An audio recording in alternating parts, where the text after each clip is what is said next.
After the deposition is taken of you, the next step is for me to take a deposition of the defendant and find out what they are going to say to prepare us for trial. Remember, everything we do is to get ready for trial or to settle the case. After we do the deposition of the defendant, the next step is to figure out if we need any more documents from them and or to put the case on the trial calendar. Putting the case on the trial calendar is known as filing the note of issue. And we do that, like I said, our goal is to do that as fast as possible. After we put the case on the trial calendar, then the court will give us a date to have a preliminary conference pre-trial conference to discuss the possibility of settlement. Cases often get settled at this stage because the other side knows that we're ready to go to trial and we're serious. And it's unfortunate that it takes this long, but this is the nature of this business, and this is why the process takes a long time.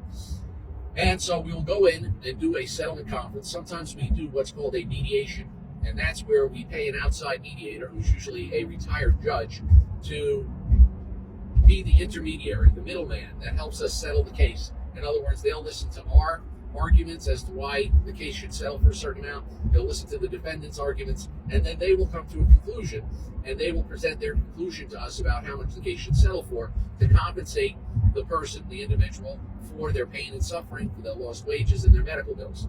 And that is not the same as binding arbitration. Okay, with a mediator, we do not have to agree to their recommendation. So normally, oftentimes, we would like to do that because normally the mediator is someone that both sides has chosen that's fair to both sides. However, we are not bound by their decision or their advice, and that's a good thing, because if the mediation is not successful or we're not happy with what the mediator has decided, we can always say thank you very much. We will take our chances with a jury at trial, and that's the next step.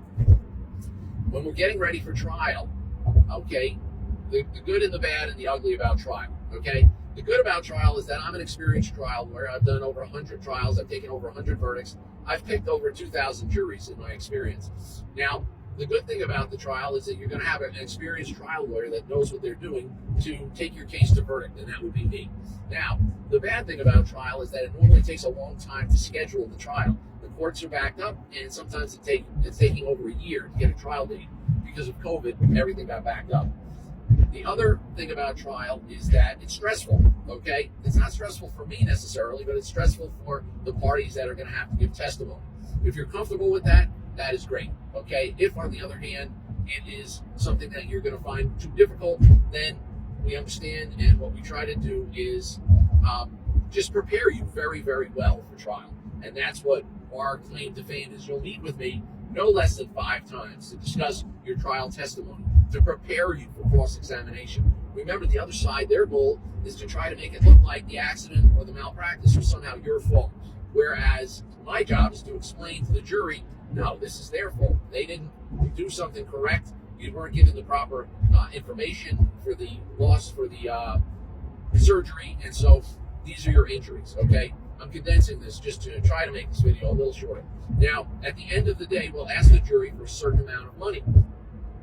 That amount of money is going to be based on what we feel the amounts that would be sustained by the appellate division. In other words, we know if you had a broken ankle with surgery that the appellate division will sustain an amount of $750,000, okay? So we'll ask the jury to come back with about $1 million, because if they come back with 750 or more, the other side is going to fight and say that that's too much money. We're going to ask for it to be reduced. Okay, so they might appeal the case. All right, but generally speaking, juries are better in different counties, right? In the Bronx County, the juries are very reasonable to work with. However, in New York County or in Queens County, the juries are a little bit tougher. They're not going to make as big an award.